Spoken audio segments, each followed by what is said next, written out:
You think medieval winters were all cozy hearth fires and fur blankets? Yeah, no. In Dark Age Britain, winter meant watching your neighbours drop dead from starvation while you burned actual shit for warmth because the firewood ran out. Half your village wouldn't make it to spring. The average Anglo-Saxon wasn't worried about which mead to serve at dinner. They were calculating if they should eat the family pig now or watch their kids starve next month. Winter wasn't romantic. It was a 3-month death match against nature, and nature usually won. Hey, quick thing before we start. If you actually listen to these regularly, hit like or subscribe. I always wonder where everyone's at, so comment your city and what time it is. Weird to think some of you are having breakfast in London while I'm recording this at night here in the States. All right, let's head back to Dark Age Britain. But before we go anywhere, get comfortable. Seriously, adjust those pillows, pull up that blanket, because where we're going, you're going to want to be cozy.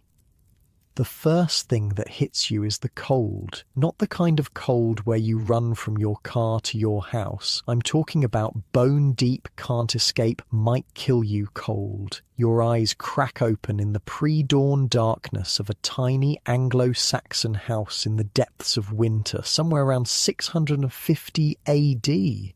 It's so cold that your breath makes little clouds inside the house. You're lying on a raised wooden platform covered with a thin layer of straw that does almost nothing to soften the hard surface beneath you. There's a rough wool blanket over you, and maybe, if you're lucky, a sheepskin. Around you, the rest of the family is still asleep. Or at least pretending to be. Nobody wants to be the first one up when it's this cold. The fire that was carefully banked last night is now just a pile of faintly glowing embers in the central hearth. Above it, there's a hole in the roof where some of the smoke escapes, but most of it just hangs in the air, making your eyes sting. The walls of your house are made of wattle and daub, basically sticks woven together and covered with mud mixed with straw, dung, and whatever else would hold it together. In summer, this keeps you cool. In winter, it's about as effective as a screen door on a submarine.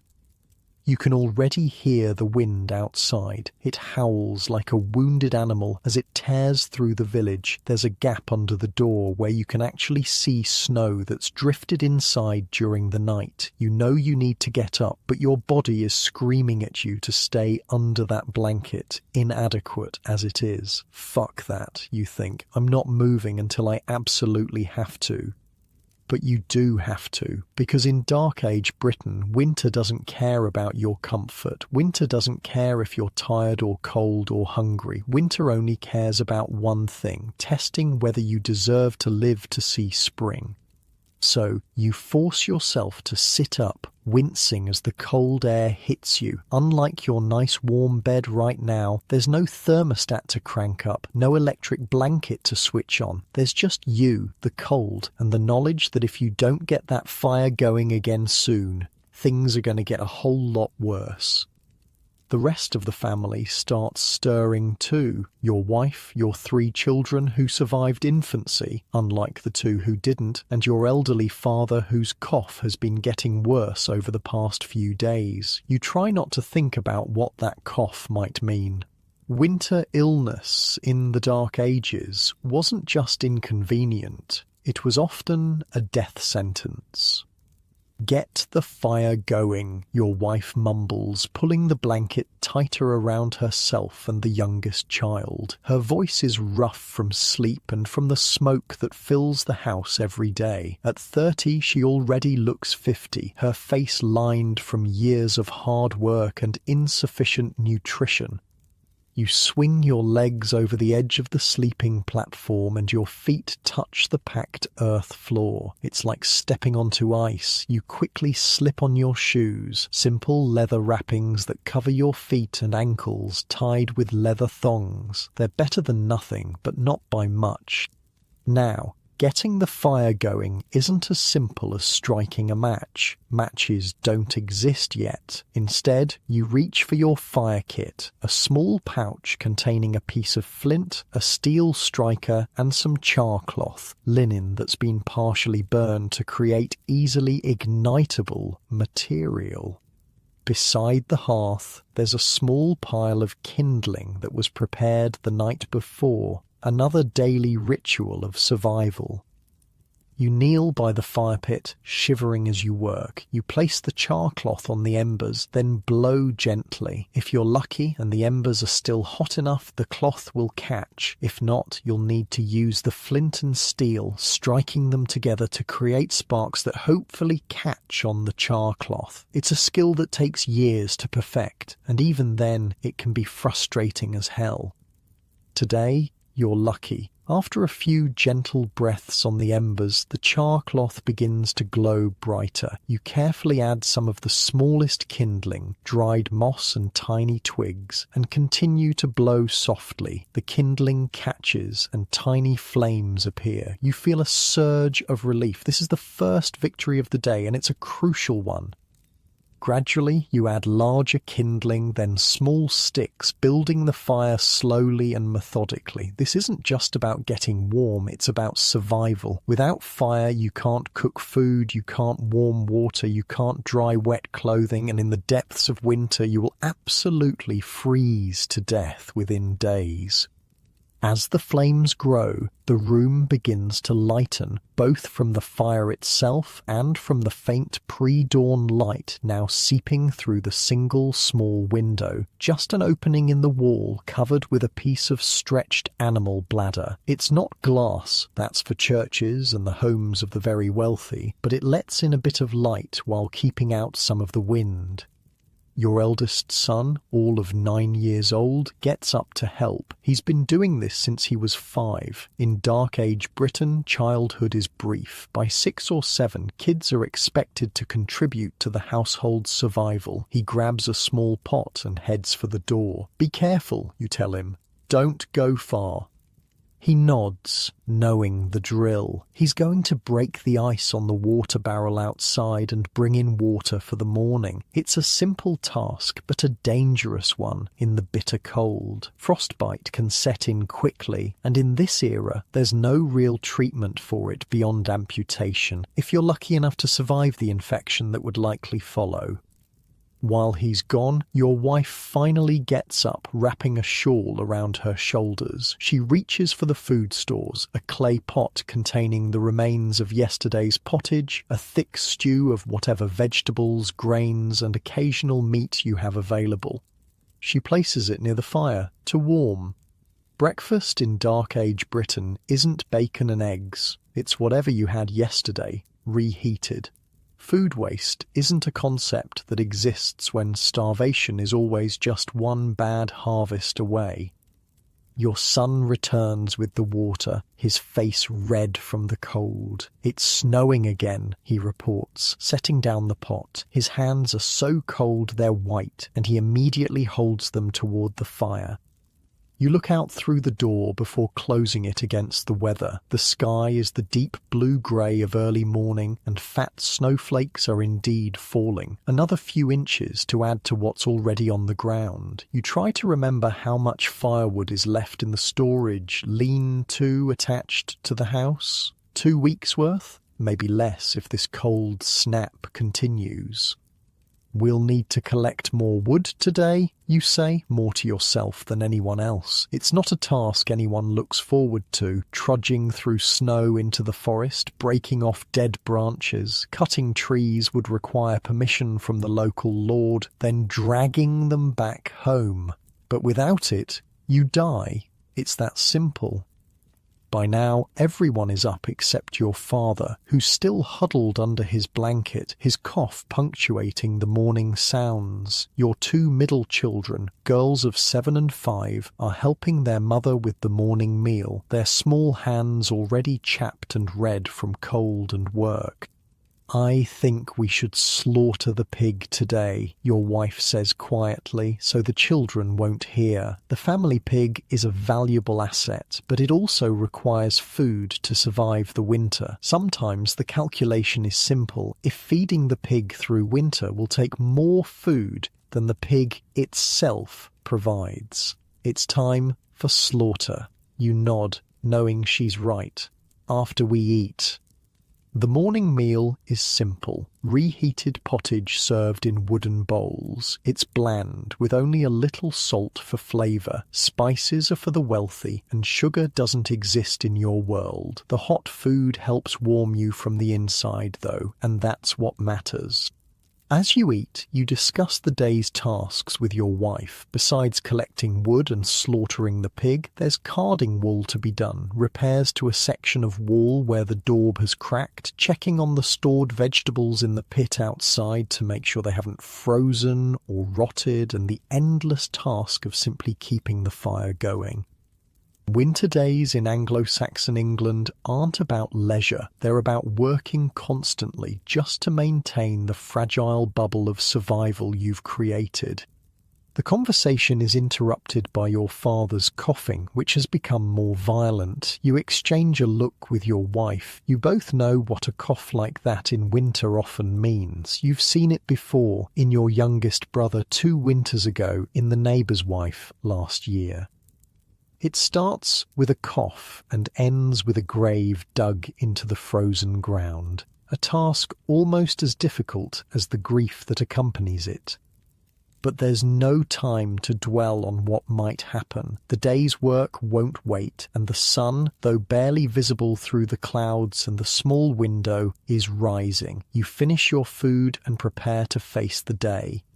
First, though, you need more layers. You pull on a second tunic over the one you slept in. Both are made of rough wool, scratchy against your skin, but crucial for warmth. Over these goes a cloak, fastened at the shoulder with a simple iron brooch. On your legs a woolen hose tied at the knee, and over these you wrap lengths of cloth in a crisscross pattern for extra warmth, an ancient version of leg warmers. Finally, you put on leather gloves, or rather mittens, with only a thumb separate from the fingers. Stay close to the house today, you tell the children. Storm's coming. You can feel it in your bones, this knowledge of weather that develops when your life depends on it. The sky has a certain look, the wind a particular feel that promises serious snow by afternoon. Your wife nods, already organising the indoor work. The eldest will help you with the wood and the pig. The younger 2 will help her with the wool and other tasks. Your father will rest by the fire for all the good it will do him.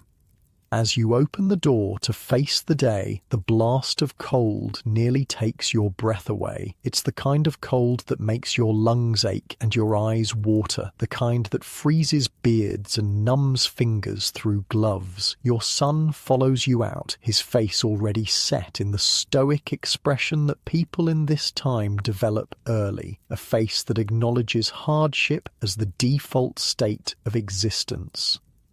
The village around you is quiet except for the occasional sound of coughing from nearby houses and the distant crow of a rooster. Smoke rises from the holes in each roof, the only sign that inside these simple structures other families are fighting the same daily battle against winter that you are. You look at your son, already tall for his age, but thin from the perpetual slight malnourishment that affects everyone except the nobility. Wood first, you tell him, then the pig. He nods, and together you head toward the edge of the woods, shoulders hunched against the wind and falling snow. You're barely an hour into the day, and already you're exhausted. But this is winter in Dark Age Britain. This is survival. This is normal. And as you trudge through the snow, you can't help but think about how many winters you've survived already. Not everyone does. Each spring reveals the cost of winter, the fresh graves, the abandoned houses, the hollow-eyed survivors. You wonder, as you do every year, whether this will be the winter that finally takes you or someone you love. But such thoughts don't help with the task at hand, so you push them aside and focus on finding wood dry enough to burn, because in Dark Age Britain, dwelling too long on what might happen is a luxury you can't afford. There's only now, only today, only the next task that keeps death at bay for another few hours. Your breath forms clouds in the frigid air as you and your son enter the forest. The snow is already ankle deep and getting deeper. Another day of winter survival has begun. The snow falls harder as you push deeper into the forest, coating the branches above like a blanket. You've always kinda hated that comparison. Blankets are supposed to be warm, not trying to kill you. Your son works alongside you in silence, his reddened hands snapping dead branches from the lower parts of trees while you tackle the higher ones. "Why can't we just cut down a tree?" he asks, breaking the quiet. "Wouldn't that be easier?" You shake your head. Last man who cut down one of the Theng's trees without permission lost his hand. You hold up your own gloved hand, making a chopping motion. "Not worth it," he nods, understanding. In your world, the local Then, a nobleman who serves the king, owns the woodland. You have rights of pannage, permission to let your pig forage for acorns in autumn, and you can collect dead wood. But cutting down a living tree? That's theft, and theft means punishment. You pile broken branches in the center of a length of rough cloth. When it's full, you tie the corners together to make a bundle that can be dragged through the snow. Your son does the same with a smaller cloth. Your breath plumes in front of you, crystallizing in your beard. The cold is worsening, seeping through your layers, making your toes numb despite the rags wrapped around your feet inside your leather shoes. "That's enough," you say finally, looking at the sky. The clouds have darkened, heavy with snow. Storms coming faster than I thought. You heft your bundle onto your back, wincing at the weight. Your son struggles with his, smaller but still heavy for his frame. Together, you begin the trudge back home, leaving a messy trail through the fresh snow. "Father," your son says after a while, his voice small against the vastness of the winter forest, "will we have enough food to last?" The question hangs in the freezing air between you. It's the question everyone asks themselves every winter, the calculation that never stops running in the back of your mind. "We'll make it," you say, with more certainty than you feel. The pig will help, and Woden, willing the Then might distribute some of his stores if things get bad. You don't mention that the Theng only does this when people start dying of hunger, and even then, only sometimes. You don't say that last winter 3 families in your village starved because the Theng decided they hadn't worked hard enough during harvest to deserve his help. You don't tell your son that his question is the one that keeps you awake at night, staring at the smoke-blackened rafters. When you emerge from the forest, the village comes back into view, a collection of small buildings, most similar to your own Wattle and Daub home, with a few larger structures including the Thegns Hall and a small wooden church built by the monks who came through last summer. Smoke rises from every dwelling, wavering in the wind. As you approach your home, your eldest daughter rushes out to meet you. "Grandfather's worse," she says, her face tight with worry. "Mother sent me to look for you." You quicken your pace, ignoring the burning in your shoulders from the wood bundle. When you enter the house, the heat hits you first. Your wife has built up the fire, making the small space almost uncomfortably warm. Then you see your father.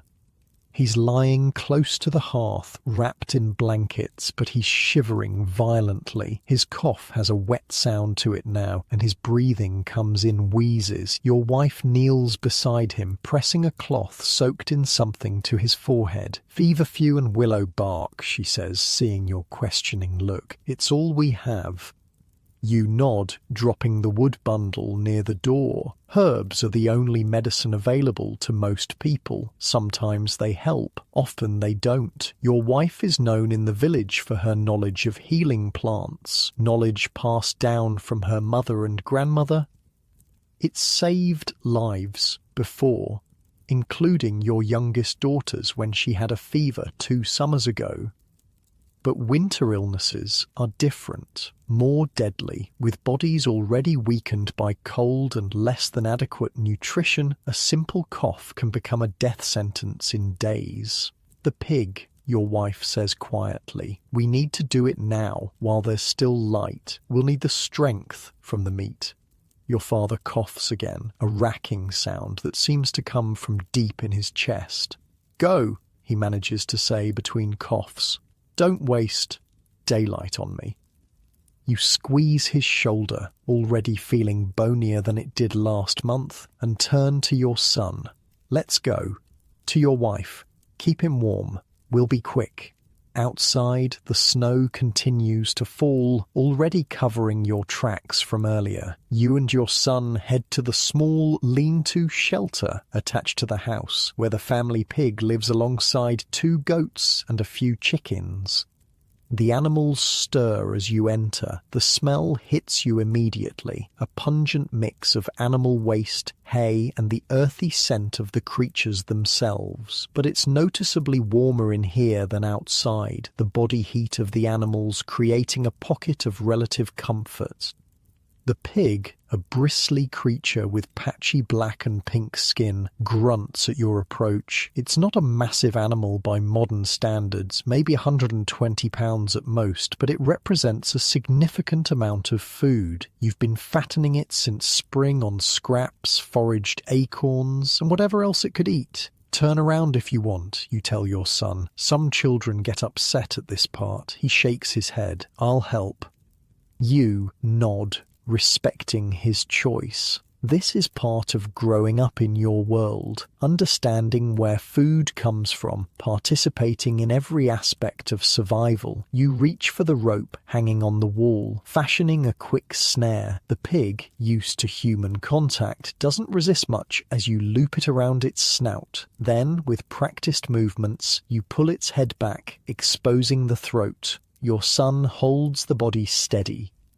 Thanks to you for your life, you murmur, a half-Christian, half-pagan acknowledgement that isn't quite a prayer. Then you draw the knife across the throat in one swift, deep cut. The blood pulses out in a steaming rush, darkening the straw underfoot. You position a wooden bucket to catch as much as possible. Blood is too valuable to waste. It will be mixed with oats and spices to make blood pudding, a calorie-rich food that can help see you through the winter.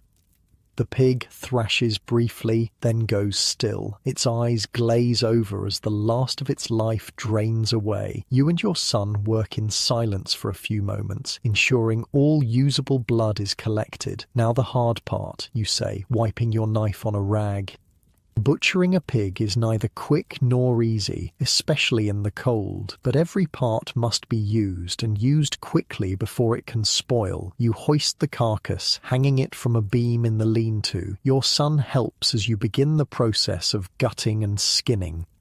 The intestines come first, carefully removed to avoid puncturing them and contaminating the meat. These will be cleaned thoroughly to use as casings for sausages. The stomach and bladder will become containers. The heart, liver, and other organs will be eaten first, as they spoil quickest. You work methodically, your hands red with blood and aching from cold. Your son follows your instructions, holding things steady, helping to separate fat from meat, meat from bone. This isn't his first pig slaughter, but it's the first where he's old enough to be truly helpful. Good work, you tell him as you begin quartering the carcass. Your hands are steady. He straightens a bit at the praise, his breath clouding in the cold air of the lean-to. Will we smoke most of it? You nod. Smoke what we can, salt what we can't. Salt is precious, traded from coastal regions where seawater is evaporated, but essential for food preservation. You've been saving yours for this very purpose. As you work, you hear the door of your house open, and your wife appears, wrapped in her shawl. How is he? You ask, without looking up from your bloody work. Sleeping, she says. The fever's rising. She doesn't need to say more. You all know what that means. She surveys your progress with the pig. I'll get the salt and the smoking herbs ready. With that, she disappears back into the house. You and your son continue the butchering, working faster now as the daylight begins to fade and the snow falls more heavily. The temperature is dropping further and your fingers are stiffening with cold despite the physical labor. By the time you finish cutting the meat into manageable portions, your back aches and your hands are numb. Your son looks exhausted, his face splattered with blood despite his efforts to stay clean. Let's get this inside, you say, gathering the most perishable parts, the organs, some of the blood, and several cuts of meat into a wooden tray. Your son takes another tray with fat and some smaller cuts. The rest you cover with a cloth to be processed tomorrow. When you enter the house, the warmth is a blessing. Your wife has been busy. A large pot simmers over the fire, filled with water and wild herbs for the brining. Several smaller pots contain renderings for different purposes. The children have been put to work too. The younger ones sorting herbs and preparing salt mixtures under their mother's guidance. Your father still lies near the hearth, his breathing laboured even in sleep. You try not to dwell on the pallor of his skin or the way his chest struggles to rise and fall. Put everything here, your wife directs, indicating a clean cloth spread near her work area. The liver, heart and kidneys will cook tonight. The blood needs to be mixed with oats before it congeals. You deposit your trays, then move to wash your hands in a bucket of melted snow water. Your son does the same, the water turning pink with diluted blood. How much salt do we have? You ask. Your wife gestures to a small clay pot. Enough for the most important pieces. The rest will have to smoke heavily. She pauses, looking at the meat. It's a good pig. It will help. The work continues as evening approaches. The liver and other organs are sliced and placed in a pan to cook over the fire. The blood is mixed with oats, herbs, and a tiny amount of precious salt to make blood pudding, which will be stuffed into the cleaned intestines tomorrow. Some of the fat is rendered down for cooking and preserving, while other parts are set aside for making soap and candles. Nothing is wasted. The bones will be used for broth, then carved into needles, pins, and tools. The skin will be scraped and stretched to make parchment or leather. Even the bristles will be collected for brushes. As darkness falls completely outside, the inside of your home becomes a hive of activity. Your eldest daughter tends to her grandfather, changing the herb-soaked cloth on his forehead and helping him drink small sips of water. Your son cleans and sorts the intestines for tomorrow's sausage making. The younger children continue to help your wife with food preparation.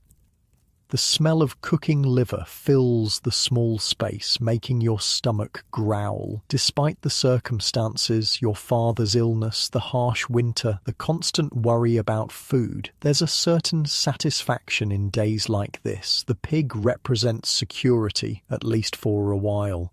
Its meat will provide protein and fat that your family desperately needs to survive the cold months. Should we check on the root cellar? Your son asks, looking up from his work. You nod. The root cellar, really just a pit dug into the ground and covered with planks, then insulated with straw, contains what's left of your autumn harvest. Carrots, turnips, onions, and a few precious apples. In the current cold, there's a risk that they might freeze and be ruined. We'll go after we eat, you tell him. The meal, when it's ready, is the best you've had in weeks. Fresh liver, heart and kidneys, seasoned with the few herbs your wife has managed to dry and preserve, along with a portion of yesterday's pottage and a small serving of bread made from barley flour. It's a feast by winter standards. You all eat silently, savouring the rich taste of the fresh meat. Even your father manages a few bites, though he has to pause frequently to cough. After the meal, you and your son bundle up again to check the root cellar. Outside, the snow has accumulated to mid-calf depth and it's still coming down. The sky is completely dark now, but the snow provides a strange half-light that makes it possible to see. You brush the snow off the planks covering the root cellar and lift them carefully. A rush of cold, earthy air greets you. Your son holds a small oil lamp made from rendered fat with a reed wick, its feeble light illuminating the stores below. Some of the turnips are showing frost, he says, pointing. You climb down into the pit, examining the vegetables. He's right. Several turnips at the edge have partially frozen. We'll take these back, you decide, gathering the affected ones. They'll need to be used in the next day or two. You check the rest of the stores, adding more straw insulation where needed. The remaining vegetables look intact, though the quantity is worryingly small for the months of winter still ahead. Back in the house, you find your wife in conversation with a neighbour, Egbert, a man about your age whose wife died in childbirth last winter. He stands awkwardly near the door, a small bundle in his hands. "Heard you slaughtered today," he says by way of greeting. "Brought some honey to trade. My bees produced well before the cold came." Your wife looks at you questioningly. Honey is valuable. A rare sweetness and a preservative too. But trading away meat now means less food later. A small cut, you decide, for the honey. Egbert nods, understanding the caution. Fair. He places the small clay pot of honey on your work table. "How's your father?" he adds, glancing at the old man by the fire. "Fighting," you say simply. Egbert nods again. He doesn't offer empty reassurances. Everyone knows winter illness often ends one way. "The Thegans called a meeting for tomorrow," he says instead. "At midday in the hall, all household heads." This is unexpected news. The Then rarely calls winter meetings unless there's trouble or important business. "Did he say why?" Egbert shakes his head. "Just sent his man around to tell us." He stamps his feet, knocking snow onto your floor. "Sorry, should go before it gets worse out there." You cut a small portion of meat, a bit of shoulder that you can spare, and wrap it in a clean cloth for him. "For the honey," you say, handing it over. After Egbert leaves, your wife raises an eyebrow. "A meeting in this weather? Must be important," you say, though you're not sure what could be so urgent in the dead of winter when most work beyond basic survival comes to a halt. You move to help her with the ongoing meat preservation. The children have been put to bed, all huddled together on the sleeping platform for warmth. Only your father remains awake, his breathing more laboured than before. As you work alongside your wife, cutting meat into strips for smoking, you find your mind drifting to the Thegns meeting tomorrow. The last winter meeting was 3 years ago, when raiders from the north had been spotted nearby. The one before that announced a new tax to be collected in spring. "What do you think he wants?" your wife asks, reading your thoughts. You shrug. "More work, more taxes. It's usually one or the other."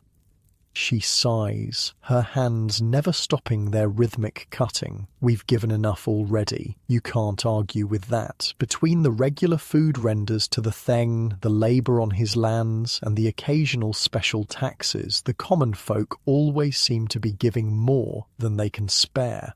But that's the way of the world. Those with power take from those without. Your father's coughing interrupts your thoughts. It sounds worse, a wet, rattling sound that makes both you and your wife pause in your work. "I'll check on him," she says, wiping her hands on a cloth. You continue cutting meat, trying not to listen to your father's struggling breaths, or your wife's soft, comforting words. There's nothing to be done except make him comfortable and hope. Medicine as you know it is limited to herbs, prayers, and luck. When your wife returns to the table, her expression tells you everything. "It won't be long," she says quietly. His lungs are filling. You nod, feeling a hollow space open inside you. It's not unexpected. Your father is old by the standards of your time, nearly 50. But the loss will still cut deep. And beyond the grief, there's the practical reality. One less pair of hands to help with work. One less person contributing knowledge and skills to the household. "Should I wake the children?" you ask. She considers, then shakes her head. Let them sleep. They can say goodbye in the morning if... She doesn't finish the sentence. You work late into the night, preserving as much of the pig as possible. Some cuts are submerged in brine, others rubbed with salt and herbs. The larger pieces are hung from the rafters, ready to be taken to the smoking shed tomorrow. The intestines are cleaned thoroughly, ready to be stuffed with a blood pudding mixture that sits covered near the fire. Your wife checks on your father periodically. His condition worsens gradually, his breathing becoming more strained, his periods of consciousness briefer. You take turns sitting with him, speaking softly of good memories, assuring him that the family will be cared for. It's well past midnight when you finally finish the most urgent preservation work. Your wife has fallen asleep beside your father, her hand still holding his. You should wake her, get her to come to bed properly, but you don't have the heart to disturb her. Instead, you bank the fire carefully for the night, making sure it will last until morning without needing to be fed. Then you check that the door is securely latched against the wind and any animals that might be desperate enough to try entering a human dwelling. Finally, you climb onto the sleeping platform where your children are huddled together, their small bodies generating a pocket of warmth under the shared blankets. You ease yourself in beside them, trying not to wake them.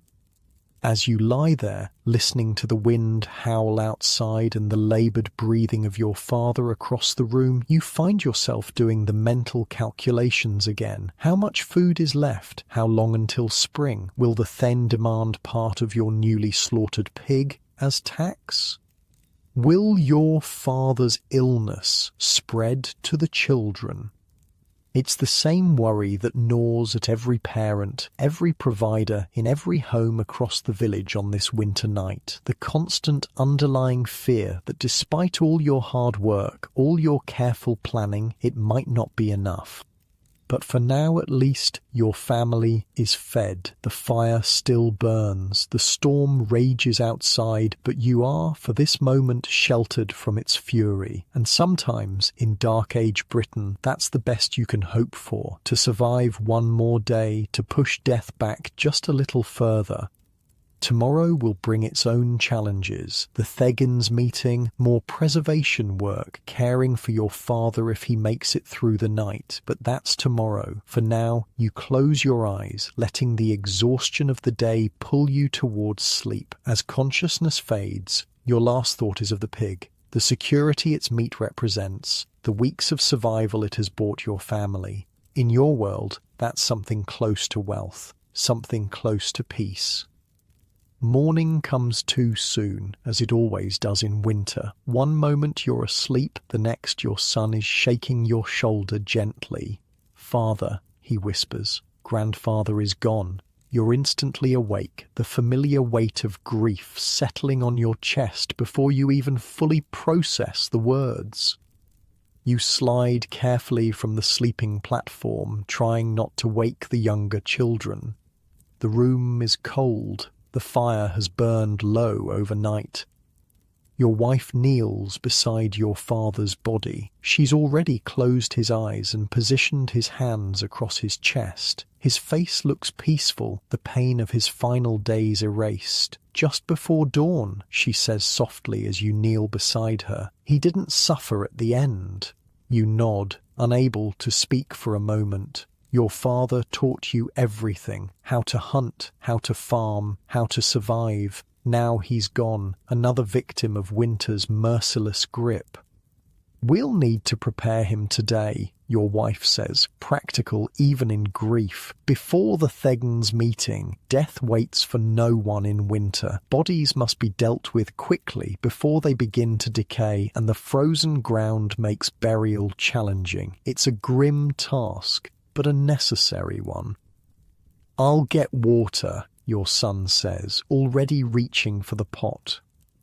You squeeze your wife's shoulder in silent gratitude for her care of your father, then move to stoke the fire. There's work to be done, as always. Death is just another part of winter's routine. By the time the younger children wake, you and your wife have washed your father's body and dressed him in his best tunic. Threadbare by modern standards, but the finest he owned. Your son has gone to inform the village priest and arrange for burial. Is grandfather with God now? Your youngest daughter asks, her eyes wide as she stares at the still form. Yes, your wife answers, smoothing the child's tangled hair. And with our ancestors too. Like many in your time, your family's faith is a blend of Christianity and older beliefs. A practical spirituality that hedges its bets. Breakfast is meagre, the last of yesterday's bread and a thin gruel made from barley. You need to conserve the pig meat as much as possible. It must last for weeks. While eating, you explain to the children about the Thegns meeting. I'll need to go alone, you tell your wife.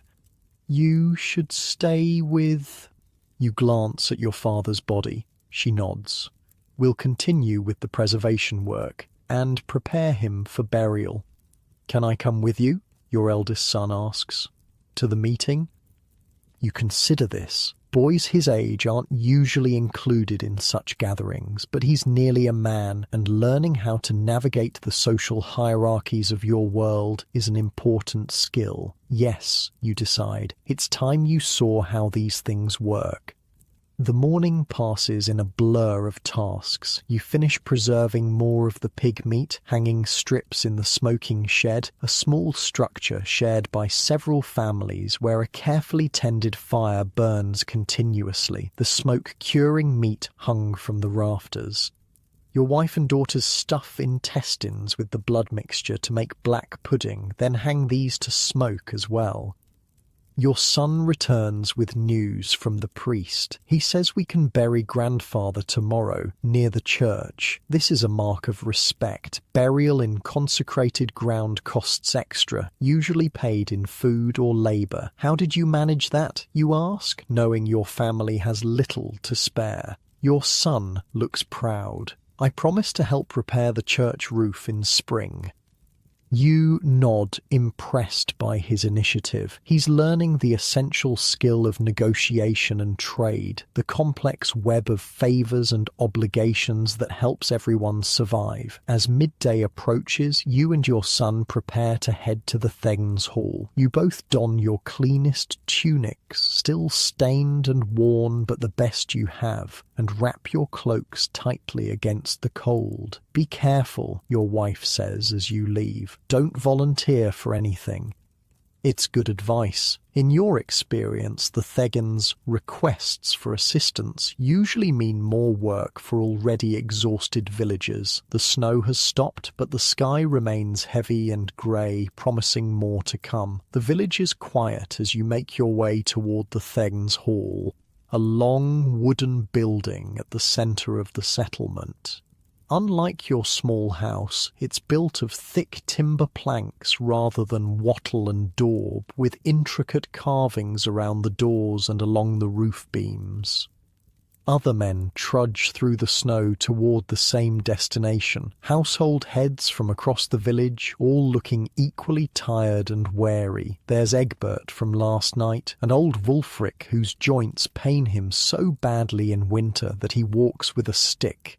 There's Serdic, the blacksmith, more fortunate than most with his valuable skills and the constant heat of his forge.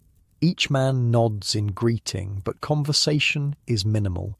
Cold conserves energy by dampening social niceties. "Why do you think he's called us here?" your son asks quietly as you approach the hall. "We'll find out soon enough," you reply, though you share his curiosity. Inside, the Thegan's hall is noticeably warmer than outside, though not as warm as your smaller home. Multiple hearth fires burn down the centre of the long room, but the space is so large that much of the heat dissipates before reaching the walls. Still, compared to the bitter cold outside, it feels almost comfortable. The Thegn himself sits at the far end on a carved wooden chair raised slightly above the floor. Leofric is a man of around 40, his beard streaked with grey, his face weathered by years of war and weather. By your standards, he's wealthy. His tunic is dyed a deep blue, and a silver arm ring gleams on his wrist, but by the standards of true nobility, he's merely a minor lord, responsible for this small area of land and answerable to greater lords above him. His hall is impressive to you, but would be considered rustic by those higher in the social hierarchy. Still, in your world, he has power of life and death, control over land usage, and the authority to demand labour and goods from those under his protection. As more men file in, benches along the walls fill up. You find a spot about halfway down, your son beside you. The atmosphere is tense. Winter gatherings rarely bring good news.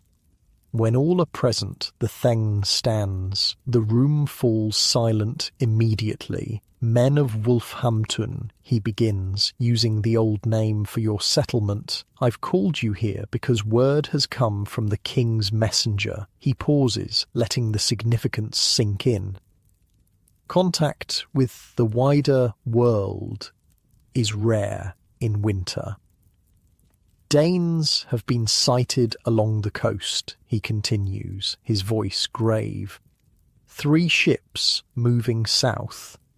A murmur passes through the gathered men. Danish raiders, Vikings, are a persistent threat, though they usually come in summer when seas are calmer and there's more to steal. "Why would they come in winter?" someone asks. "There's nothing to take." The Thegn's mouth tightens.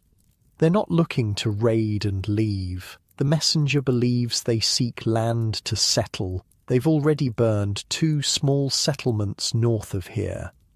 This news sends a chill through the room, colder than the winter air outside. Summer raids are terrifying but brief. The Danes take what they can carry and disappear back to sea. But settlement, that means fighting for territory, for survival itself. "What would you have us do, Lord?" Cerdic the blacksmith asks. "We're no warriors, most of us."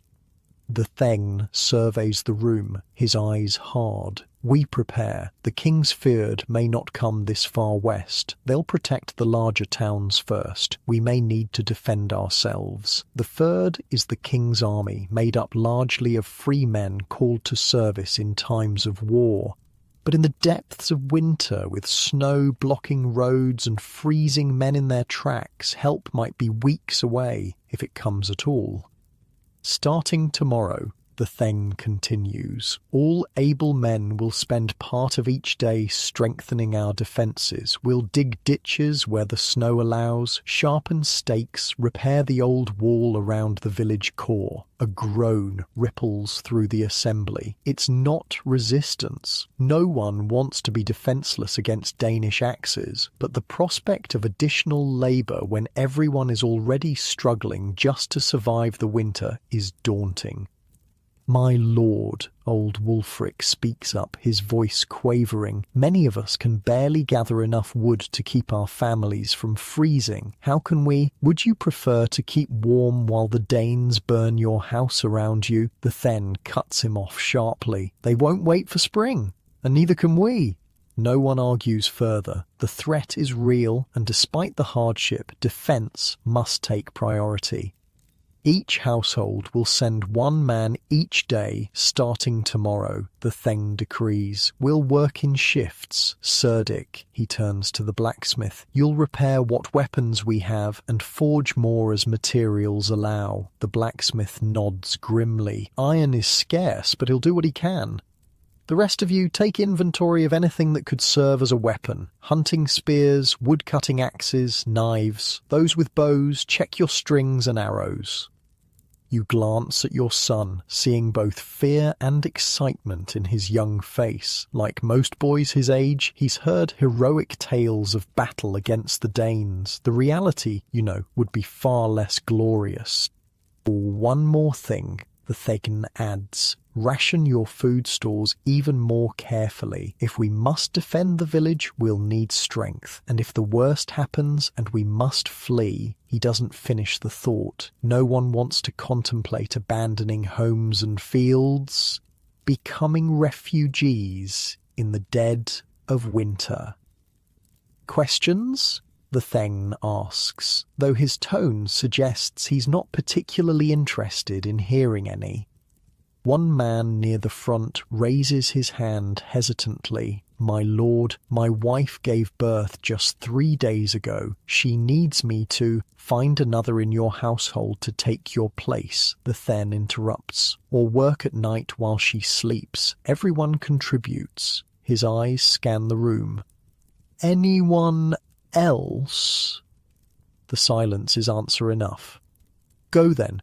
Begin preparations. I'll expect the first workers at dawn tomorrow. As you file out of the hall with the others, the mood is somber. The threat of Danish raiders was always present in summer, but winter was supposed to be a reprieve from that particular danger, if not from others. Father, your son says quietly as you trudge back through the snow, will they really come here? You consider lying to him, offering false reassurance. But in your world, comforting lies can be deadly. Children need to understand the dangers to survive them. I don't know, you answer honestly, but we must be ready if they do. When you return home, the smell of cooking greets you. Your wife has prepared a small portion of the fresh pig liver, carefully rationed to make it last longer. She looks up as you enter, reading your expression. Bad news? She asks, already knowing the answer. You explain about the Danish ships while your son goes to check on his sisters, who are still working on preserving meat. Your wife's face pales slightly at the news, but she remains calm. Like all women of your time, she's accustomed to hardship and danger. What does it mean for us? Now, I'll need to help with defences starting tomorrow, you tell her, and we should hide some of our food stores, just in case. She nods, understanding the unspoken concern. If raiders come, visible food supplies will be the first things taken. Some must be concealed to give your family a chance if the worst happens. Your father? You ask, noticing his body has been moved. The priest came while you were gone. They've taken him to the church. The ground's too frozen for digging today, but they'll manage it tomorrow. She hesitates. I gave them some of the pig fat for their help. It's a significant offering, but a necessary one. In your community, everyone negotiates such exchanges constantly. Goods for services, help for future consideration. The complex web of obligations helps everyone survive. You sit at the table, suddenly exhausted despite the day being only half over. The news from the Thegns' hall weighs heavily, compounded by your father's death and the constant struggle against winter itself. Your wife places a small wooden bowl in front of you, containing a portion of liver and onions cooked in pig fat. It's a meagre serving by modern standards, but in your world, it's a feast, rich in calories and nutrients that your body craves. Eat, she says simply. We'll need our strength. While you eat, your eldest daughter joins you at the table. At 7, she's already serious and observant, with a wisdom beyond her years. Is grandfather really with God? She asks suddenly. You glance at your wife, then back to your daughter. Yes, you say.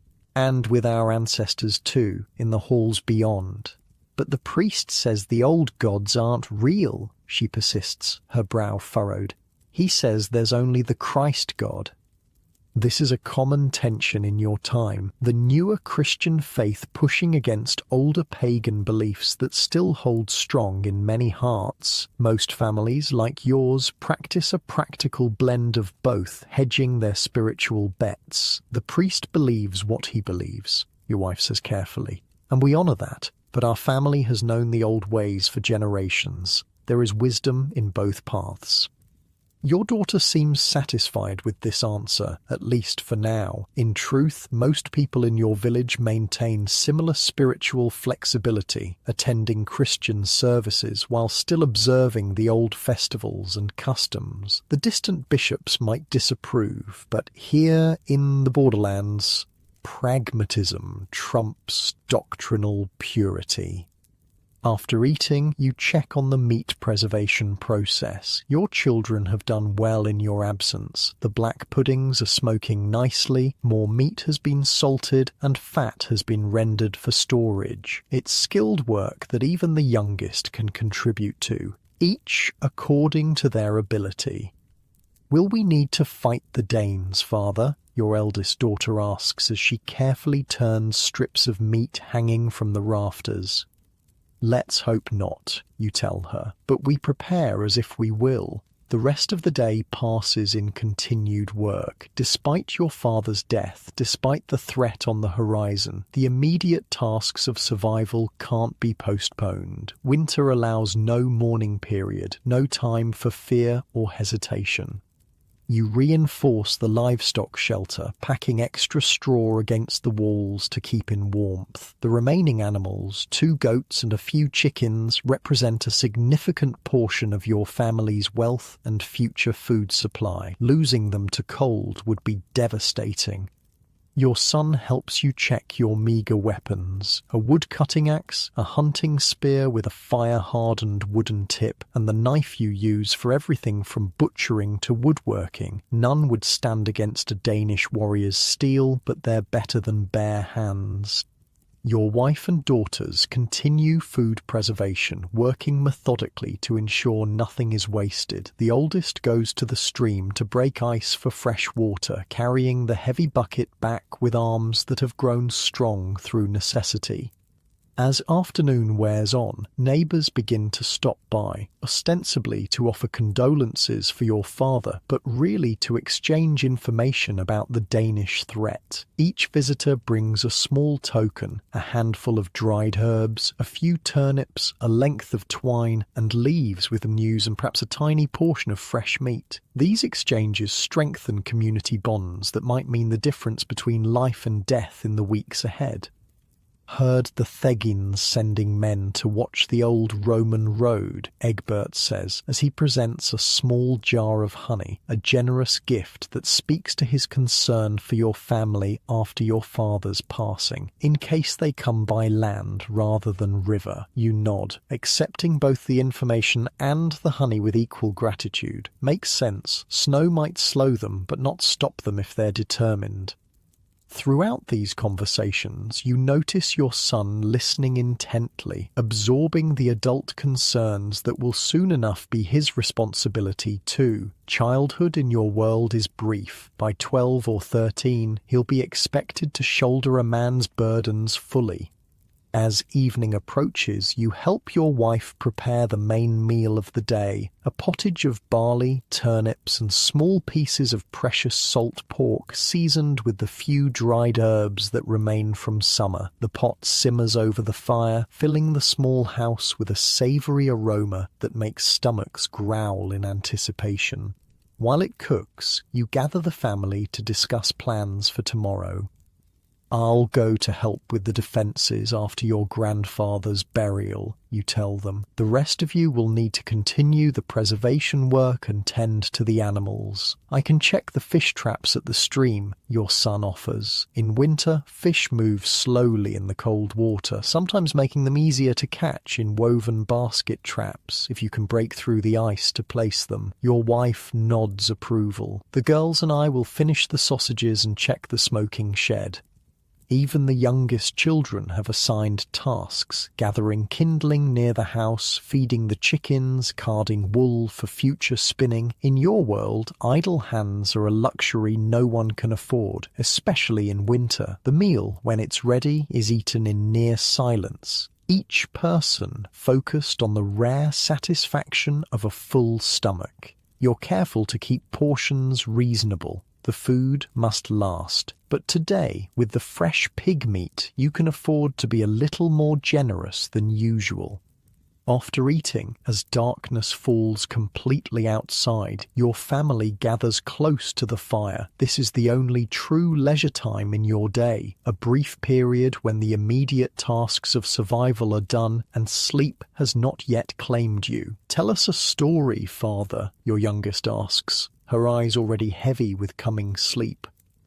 Stories are important in your world. They entertain, but they also teach and preserve knowledge. Without books or writing, skills reserved for monks and the rare noble who bothers to learn, oral tradition is how wisdom passes through generations. Which one would you like, you ask, though you already know the answer.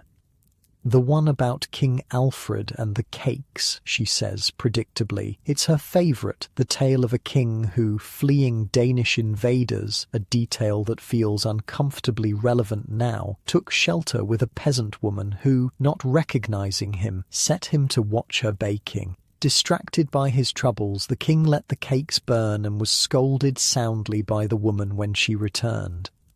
You begin the familiar tale, embellishing here and there as all good storytellers do. The children listen raptly, even though they've heard it many times before. Your wife works on mending a tunic as she listens, her fingers moving steadily by firelight.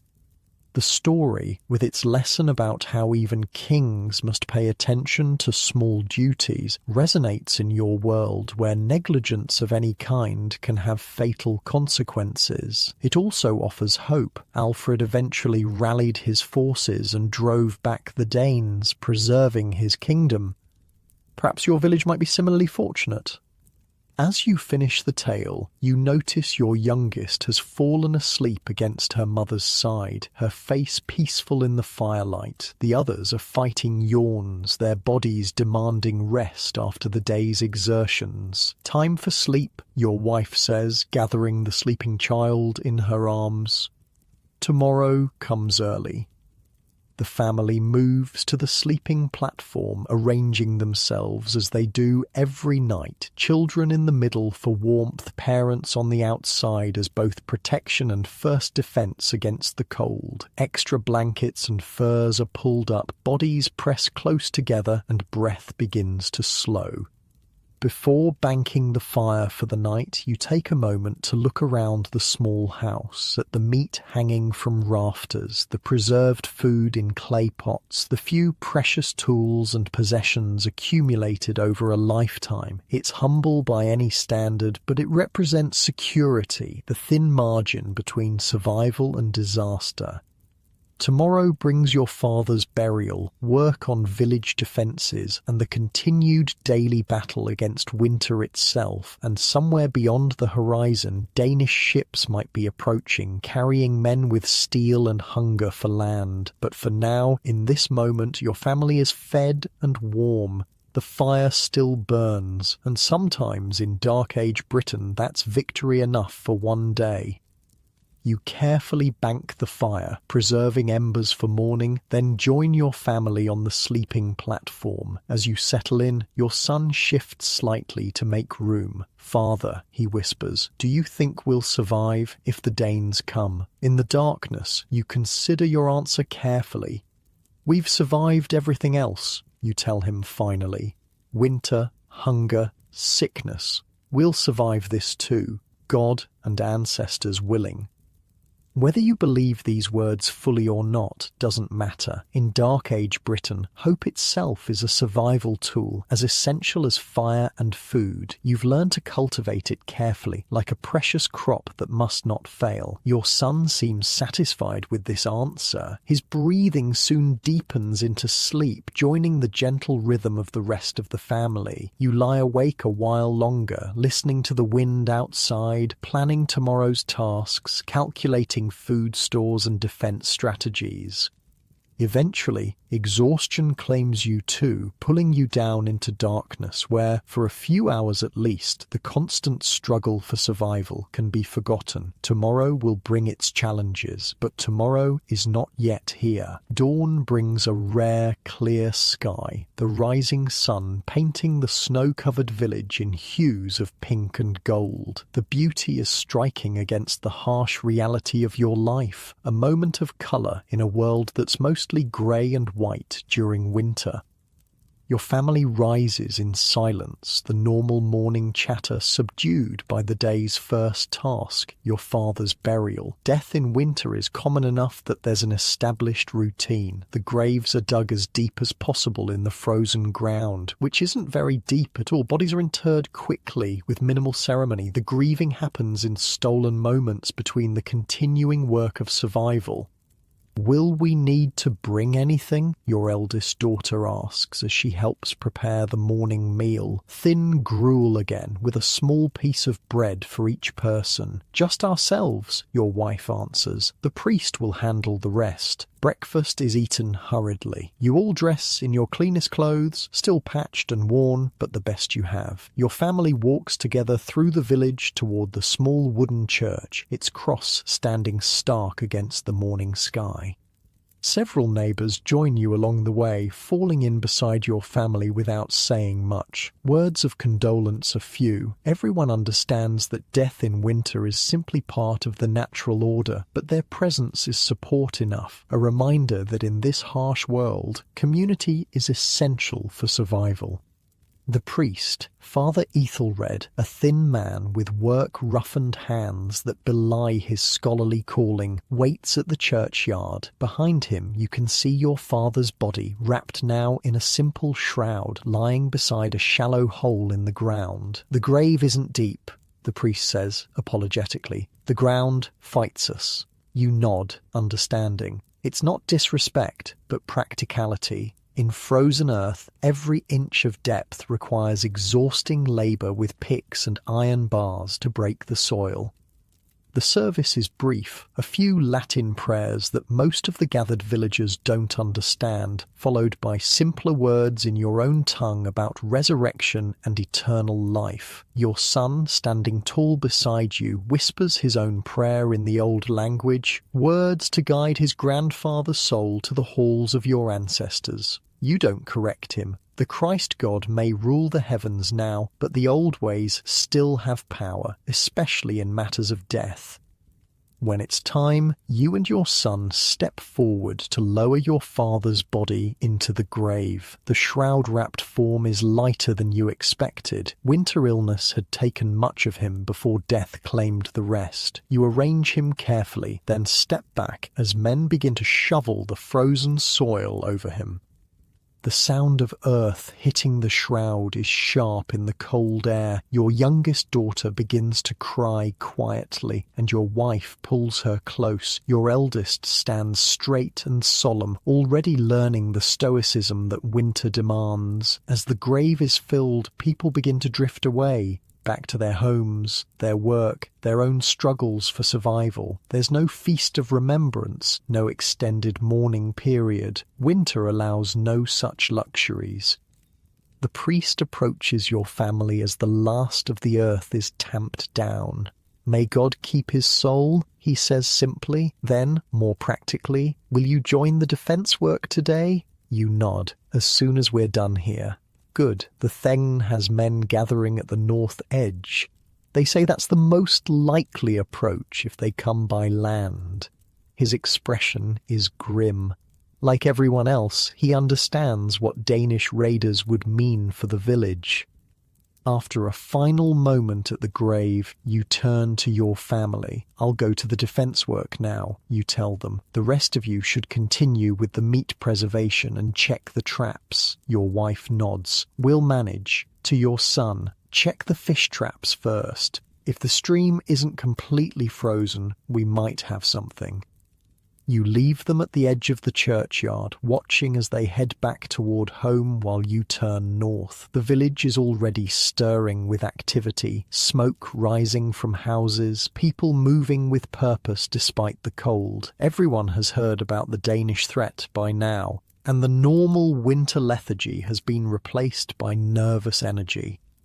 At the north edge of the village, where fields would be planted come spring, a group of men has already gathered. The thegn is there, dressed more practically now in heavy wool and fur, directing the work. Beside him stands his huskarl, a professional warrior who serves as his bodyguard and enforcer. Unlike the villagers with their farming tools repurposed as weapons, the huskarl wears a mail shirt and carries a proper sword at his hip. Ah, Leofwine, the thegn greets you, remembering your name despite your relative unimportance in his world. Good, we need strong backs today. He points to where men are attempting to dig a ditch across the most likely approach path to the village. The ground is frozen solid, requiring back-breaking work with picks to break it up before shovels can be used. We'll deepen the ditch where we can, the thegn explains, and set sharpened stakes on the village side. It won't stop a determined force, but it might slow them enough for our archers to make a difference. You take up a pick and join the line of men attacking the frozen earth. The work is brutally hard. The pick bounces off the ground as often as it bites in, sending jarring shocks up your arms. Sweat forms despite the cold, then freezes uncomfortably against your skin. As you work, you listen to the conversations around you. Information is a valuable currency in your world, especially now. My cousin in the next village says they've already seen Danish scouts, one man says between grunts of effort. 2 men on horseback watching from the hills. That close already?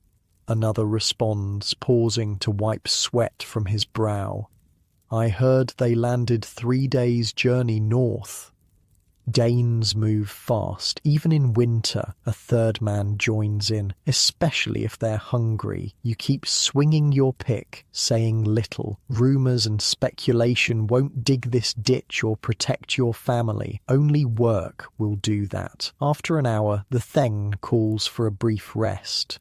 Men lean on their tools, breathing hard, clouds of vapour forming with each exhale. A servant brings around a skin of weak ale, not enough to intoxicate, but the calories and liquid are welcome after such exertion. When it reaches you, you take a careful sip, then pass it along. The thegn uses this moment to address the gathered men. We've had word from a messenger, he announces. The king has ordered the third assembled, but they'll concentrate on defending the larger settlements first. Help may come, but we should prepare as if it won't. This isn't surprising news, but it's disheartening nonetheless. The king's army might eventually drive the Danes back, but individual villages like yours could be destroyed in the meantime. What chance do we have, my lord? Someone asks bluntly. If they come in force? The then's face hardens. We have walls, ditches, and determined men. We have homes and families to protect. Sometimes that's enough. His tone suggests the discussion is closed. The work resumes, men attacking the frozen ground with renewed urgency. By midday, you've helped dig a respectable section of ditch. Not deep, but better than nothing. Your arms ache and your back screams with pain, but there's a grim satisfaction in seeing progress. When the sun reaches its zenith, a pale disk barely visible through thin clouds, the then divides the workers into shifts. Half will continue with the ditch, while others begin sharpening stakes and reinforcing the simple palisade wall that surrounds the village core.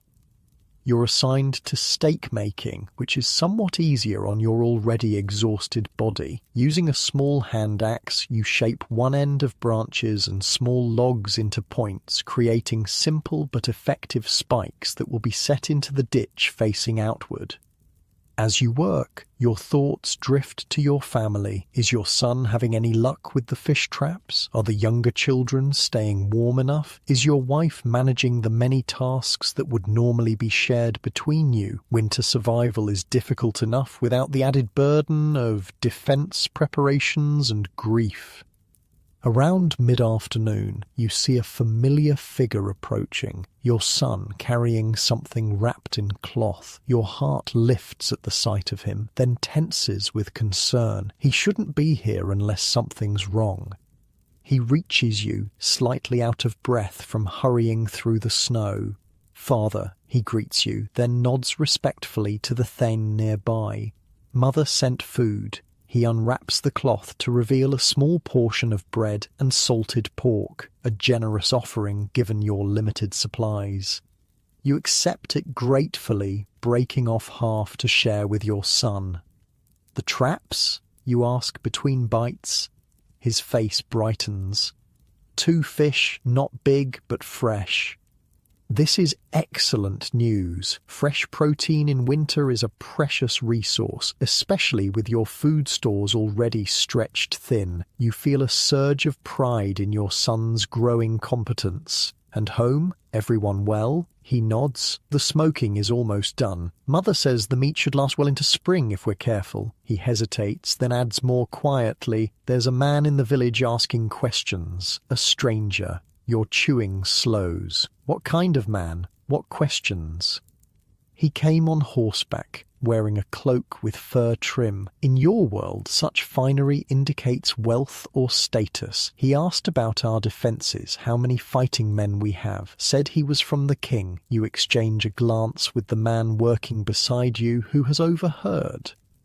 Without a word, he sets down his axe and moves toward the thane, conveying the information. The thane approaches quickly, his housecarl at his side. "A stranger asking about our strength?" he asks your son directly. "When? What did he look like?" Your son describes the man again. Middle-aged, well-dressed, speaking your language but with an unfamiliar accent. "He rode towards the east path when he left," he adds. "About an hour ago." The Thegan's face darkens. "No messenger from the king would ask such things without coming to me first." He turns to his housecarl. "Take 2 men and follow. Don't engage. Just see where he goes." The warrior nods and strides away, selecting men as he goes. The thane looks back at your son. "You did well to bring this news." Then to you, "He has good instincts. He'll make a fine housecarl someday." It's high praise, though the prospect of your son becoming a professional warrior isn't necessarily appealing. Such men live violent lives, often short ones, but you nod acceptance of the compliment nonetheless. "Go home now," you tell your son. "Tell your mother what's happened. Keep everyone close to the house until I return." He nods seriously, understanding the potential danger. With a quick farewell, he heads back through the snow toward home, moving with the boundless energy of youth. The work continues with increased urgency, the news of a suspicious stranger adding fuel to fears that Danish raiders might be closer than thought. The ditch deepens slightly, more stakes are sharpened, and the palisade wall is reinforced where winter weather has damaged it. As the afternoon wears on, the temperature drops further. Your sweat-dampened clothes begin to freeze, making movement uncomfortable. Your hands, despite woolen mittens, grow numb with cold. But you persist, as does everyone. The alternative, being unprepared if raiders come, is unthinkable. We'll finish for today. the thegn announces finally as daylight begins to fade. Same time tomorrow. Bring any weapons you have to be checked by Serdic. Men gather their tools, their movements slow with exhaustion. Before you can leave, the thegn approaches you directly. Your son, he says without preamble. How old? 9 summers, you answer, wondering at his interest. He nods thoughtfully. Old enough to serve as a runner if needed, quick feet, sharp eyes, useful if we need to send messages between defense points. Your instinct is to refuse, to keep your son as far from danger as possible, but in your world everyone serves according to their ability in times of crisis, and running messages would keep him away from actual fighting. If needed, you agree reluctantly. The thegn nods again, satisfied. Go home, rest. We continue tomorrow. The walk back to your house seems longer than usual, your body protesting each step after the day's labour. The village is quieter than normal for this time of evening, people staying close to home, preparing for a threat that may or may not materialise. When you reach your door, warmth and cooking smells greet you. Your family looks up from their tasks, relief evident on their faces. They've been worried, though none would admit it. Any news? Your wife asks as she helps you remove your frozen outer garments. You explain about the suspicious stranger and the huskar sent to follow him. Could be nothing, you add, though you don't really believe it. Could be a scout. She nods, absorbing this with the practical stoicism of a woman who has weathered many crises. We've almost finished the preservation, she says, changing the subject to more immediate concerns. And the fish made a good soup. Your eldest daughter brings you a bowl of said soup, thin but nourishing, with flakes of precious fish and what looks like a few turnips floating in it. The warm liquid is heaven to your cold, stiffened body. As you eat, your son tells you more about his day. How he had to break thick ice at the stream to check the traps, how one had been disturbed by an otter that left tracks in the snow, how he reset them in slightly different spots that might yield better results tomorrow. Your younger children chime in with their own reports. Kindling gathered, chickens fed, wool carded for future spinning. Even in the shadow of threat, the daily work of survival continues. After eating, you check the meat preservation progress. Most of the pig has now been processed, smoked, salted, or made into sausages and puddings. It represents weeks of meals carefully rationed. The thought of raiders taking it, or worse, burning it with your house, is almost physically painful. Should we hide some? Your wife asks quietly, reading your thoughts. Bury it in the snow away from the house? It's a good suggestion. Tomorrow, you decide, we'll dig a cache in the woods. This is an old survival strategy, creating hidden food stores in case the main supply is lost. Your father taught you the technique, as his father taught him. In uncertain times, such ancient knowledge becomes more valuable than ever.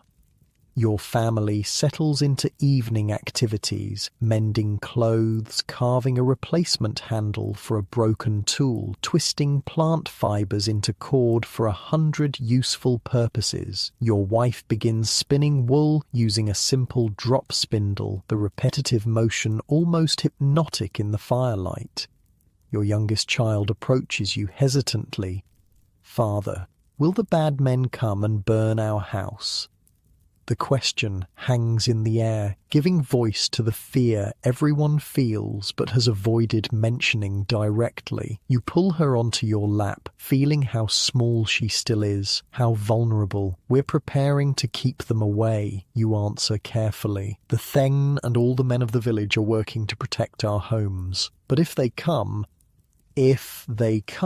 your wife interrupts gently. We have a plan. Remember the hiding place in the woods we showed you last summer? The old badger den under the fallen oak? The child nods solemnly. That's where we'll go if we need to, your wife continues. We'll take food and blankets and stay safe until the danger passes. This contingency plan has existed for years, a response to the ever-present possibility of raiders, fire, or other disasters. Even the youngest children know the location and are taught how to reach it from any point in the village. The conversation shifts to lighter topics after that. Your son recounting a story he heard from another boy about a fox stealing chickens from the Theng's own coop. Your daughters discussing patterns they might weave when spring brings the opportunity for dyeing new wool. The evening passes in this way, ordinary activities providing a comforting rhythm despite the extraordinary circumstances brewing beyond your walls. This ability to maintain normalcy in the face of threat is perhaps the most essential survival skill your people possess. As night deepens, preparations for sleep begin. The fire is banked carefully, precious possessions are stowed away, and the family arranges themselves on the sleeping platform as always. But tonight there's a new element to the routine. Your hunting spear and axe are placed within easy reach, and the door is not only latched but barricaded with a heavy piece of wood.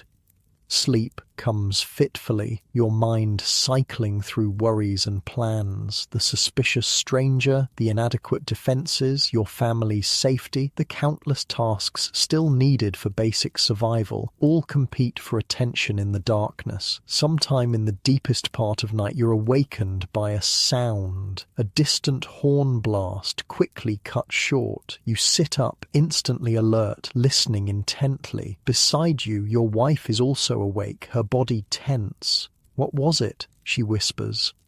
"I don't know," you reply honestly. "Could be the watch." The Thegan had mentioned setting night watches at the village boundaries, but a horn signal suggests something more urgent than routine vigilance. You rise quietly, trying not to wake the children, and move to the small window. Pushing aside the covering, you peer into the darkness. At first, you see nothing unusual, just the familiar shapes of nearby buildings dimly visible in the faint moonlight reflecting off snow. But then, toward the north where you worked on defences earlier, a flicker of movement catches your eye, too distant to identify, just shadows moving against shadows.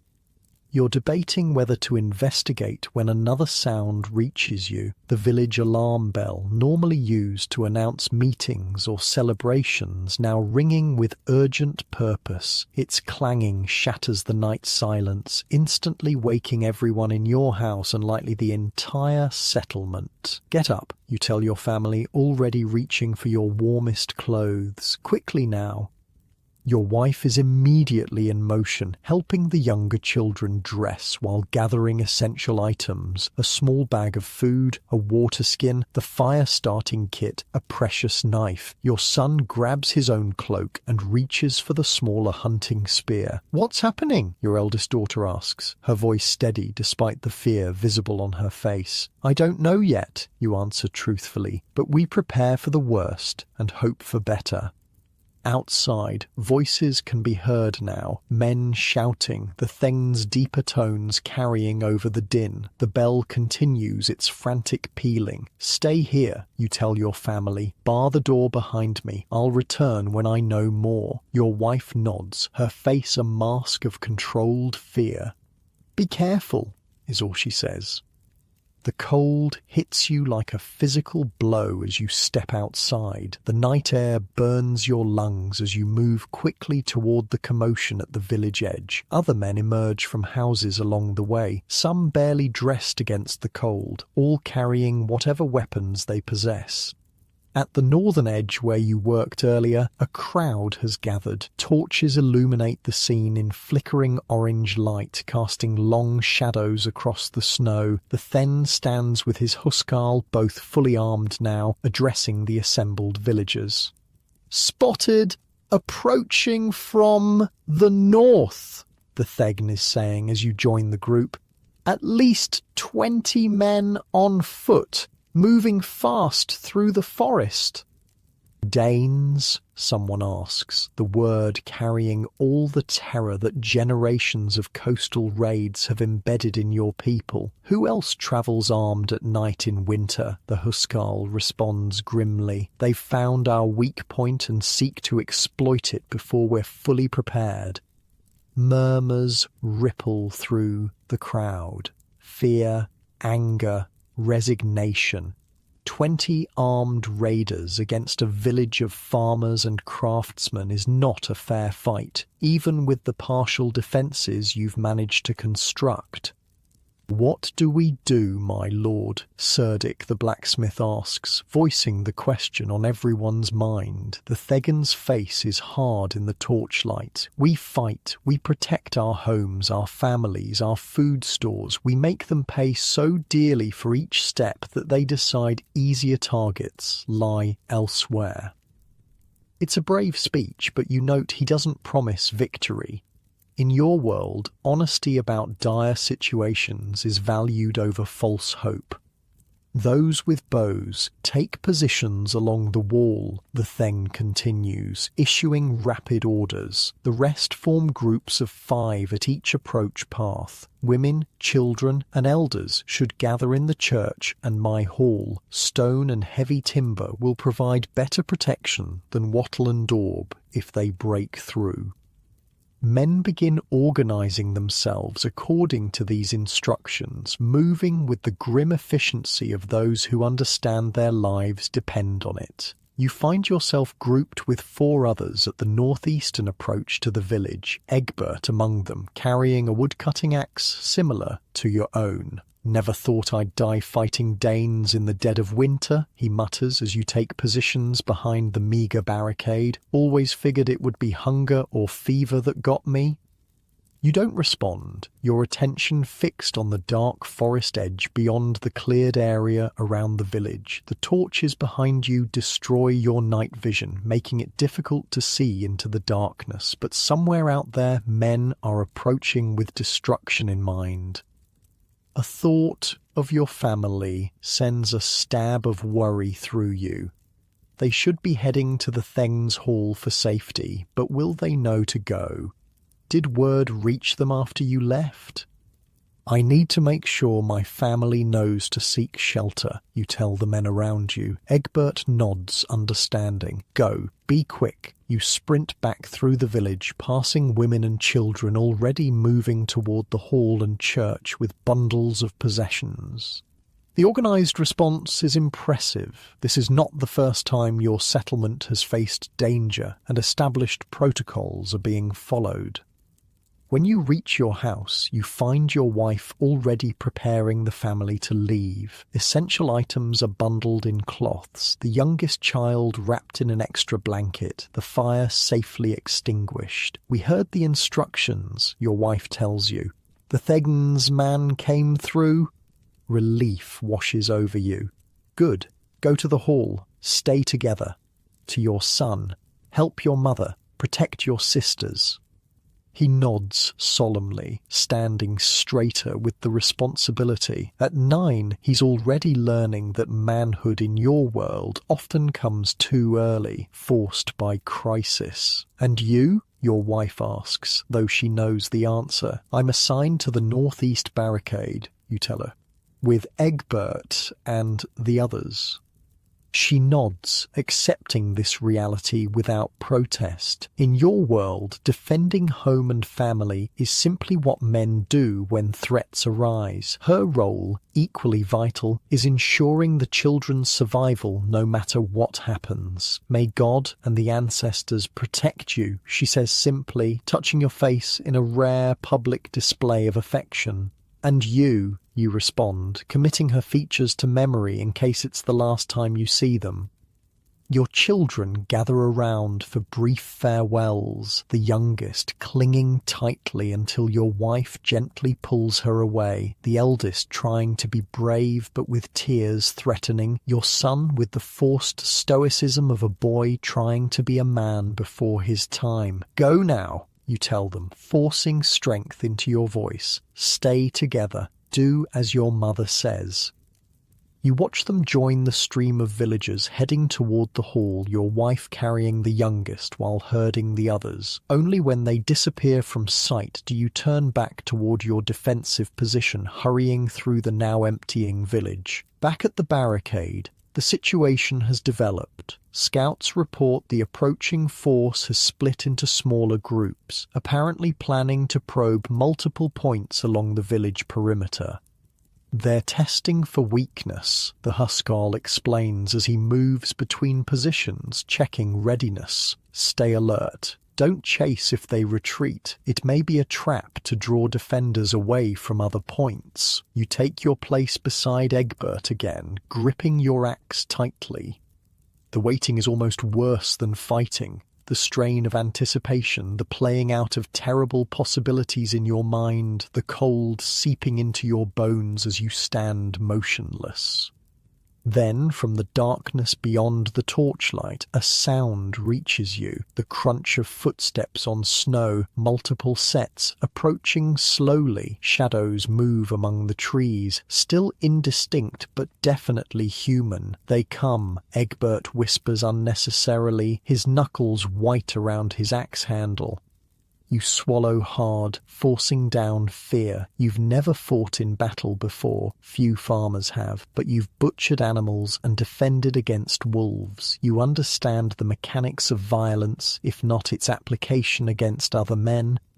The figures emerge from the tree line, moving cautiously into the cleared area before the ditch you helped dig. In the dim light you can make out perhaps 5 men, heavily bundled against the cold but clearly armed. Their breath clouds around their heads as they assess the village defences. One points toward your position, speaking in a language you don't understand but recognize as Danish. Another responds. Then the group begins moving deliberately toward your barricade, not rushing but with clear purpose. Steady, the man to your right murmurs. Let them reach the ditch first. You wait, heart pounding, as the raiders approach. They're close enough now to see details: bearded faces, fur-trimmed clothing, spears and axes not unlike your own, but clearly made for war rather than work. The lead raider reaches the ditch, pausing to consider this obstacle. He says something to his companions, a note of derision in his voice. Clearly your day's labour hasn't impressed him much. What happens next occurs with startling speed. An arrow whizzes from somewhere behind you, one of the village archers on the wall, and strikes the lead Dane in the shoulder. He staggers back with a shout of pain and surprise. Instantly, the night erupts into chaos. The raiders charge forward, leaping the shallow ditch with ease. Your defensive line rises to meet them, farm tools raised against war weapons. The crash of metal on metal, wood on wood, fills the air. A Dane rushes toward you, spear extended. You swing your axe desperately, knocking the spear point aside. He recovers quickly, jabbing again. This time you're not quite fast enough. The spear tip slices your upper arm, pain blooming hot and immediate. Pure instinct takes over. You swing your axe in a wide arc, feeling it connect solidly. The Dane grunts, stumbling back. You press forward, swinging again and again, no longer thinking, just reacting. Around you, similar struggles unfold. Egbert grapples with a raider, both men having lost their weapons in the scuffle. Another villager lies motionless in the snow, while a Dane clutches a wound in his side, trying to retreat. The fight is chaotic, lacking the organisation of professional warfare. Farmers against raiders, both sides hampered by cold and darkness, fighting for survival rather than glory. You find yourself face to face with another Dane, this one wielding a sword, a weapon far superior to your simple axe. He swings with practiced skill, forcing you back step by step. Your boot catches on something, a fallen comrade or enemy you can't tell, and you stumble. The Dane sees his advantage and lunges. You raise your axe in desperate defense, knowing it won't be enough, but before the sword can fall, an arrow sprouts suddenly from the raider's neck. He drops to his knees, then face forward into the snow. You scramble up, nodding thanks toward the unseen archer who saved your life. The skirmish continues around you, but something has changed. The raider's initial confidence seems shaken by unexpected resistance. Several are already retreating toward the tree line, dragging wounded companions. "They're pulling back," someone shouts. "Stand firm." Indeed, the remaining raiders begin disengaging, moving back across the ditch toward the forest. They call to each other in their foreign tongue, regrouping rather than fleeing outright. "They'll try elsewhere," the Huskarl says, appearing suddenly beside your group. "This was just testing our strength. The main force is still out there." Even as he speaks, shouts erupt from the western side of the village. Another probe, another skirmish. The night will be long, with raiders seeking any weakness in the defences. You take stock of your own position. 2 of your group of 5 are wounded, yourself included, though your arm injury seems relatively minor, and 1 sits dazed from a blow to the head. Only Egbert and the 5th man appear unharmed. "Bind that," Egbert tells you, gesturing to your bleeding arm. "We'll need everyone capable for the next attack." You tear a strip from your tunic to wrap the wound, wincing as you pull the makeshift bandage tight. The cut burns, but the cold has numbed it somewhat, and the bleeding seems to be slowing already. Around you, other defenders tend similar injuries or drag the more seriously wounded toward the center of the village where women with healing knowledge wait to assist. You don't see any dead among your people yet, but the night is young and the raiders haven't committed their full strength. As you secure your bandage, a boy appears. Not your son, but one about the same age, serving as a runner for the Thengen. "All men who can still fight are to fall back to the inner palisade," he announces breathlessly. "The Theng says to abandon the outer positions and concentrate our strength. It's a wise decision. With raiders probing multiple points, your limited numbers are spread too thin. Better to defend a smaller perimeter effectively than try to hold everything with insufficient force." You help the man with the head injury to his feet, and together your group begins withdrawing toward the center of the village, where a low wooden palisade surrounds the most important buildings: the Thegan's Hall, the church, the grain storage. As you move, you scan anxiously for any sign of your family. They should be safe in the hall, but in such chaos, nothing is certain. The thought of your children exposed to danger sends fresh energy through your tired limbs. Behind you, torches are being extinguished at the outer defensive positions. No point marking them for raiders now that they're abandoned. The village descends into deeper darkness, lit only by a few carefully placed torches along the inner palisade. You take up a new position along this final defensive line, joining a more concentrated force of villagers. Here, women have joined the defense too, those without small children or with particular skill in archery or spear work. In crisis, your society discards normal divisions of labor. Everyone who can fight does. The Theng moves among the defenders, offering encouragement and adjusting positions. When he reaches your section, he pauses, noting your bandaged arm.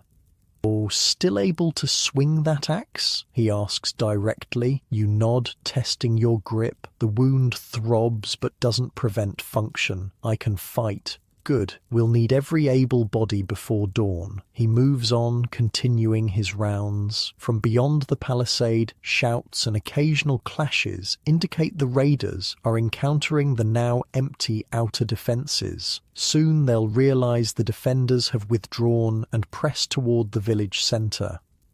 What happens if they break through? Someone nearby asks nervously. We retreat to the hall and church, Egbert answers. Stone and heavy timber, we can hold there longer. And if they break through those too? Egbert has no answer for this. Everyone knows what happens when raiders take a settlement. Death for many, especially those who resist, and slavery for those deemed valuable enough to take.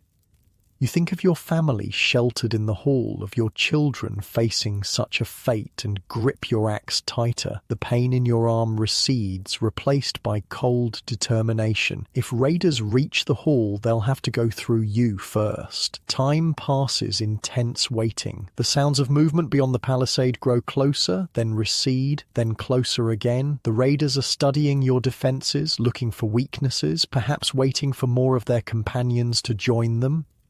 The cold deepens as the night progresses, making it difficult to stay alert. Men stamp their feet and blow on numbed hands, trying to maintain circulation without making too much noise. No one speaks above a whisper now. Sound carries far in the winter night, and any advantage of surprise is precious. You find yourself thinking of your father, buried just that morning, now missing this latest crisis. Perhaps it's better this way. He died peacefully, if painfully, rather than facing raiders' blades. And yet part of you wishes for his steady presence, his lifetime of wisdom, accumulated through previous threats and hardships. A sudden cry from the western side of the palisade snaps you from these thoughts. They come, many of them.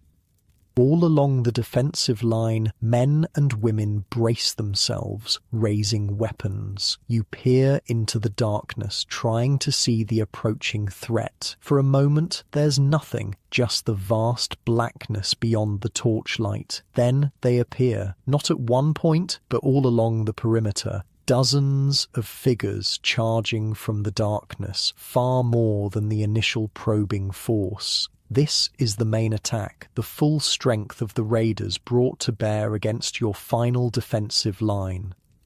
The night erupts into chaos once more, shouting, the clash of weapons, screams of pain and defiance. Arrows fly from both sides, some finding human targets, others disappearing harmlessly into darkness. A section of raiders reaches your position, charging the palisade with shields raised.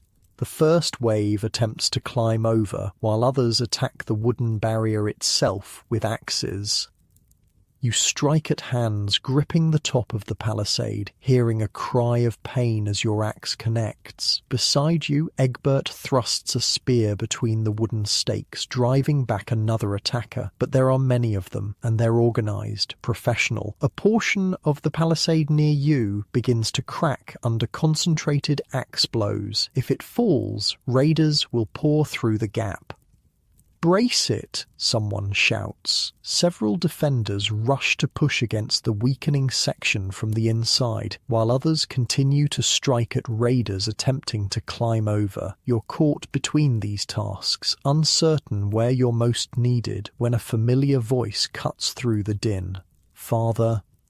Your blood freezes. Turning, you see your son running towards you across the open space between the palisade and the hall. He carries something in his arms, bundles of spears, you realize, being distributed to defenders. "Get back," you shout, terror gripping your heart at the sight of him so close to danger.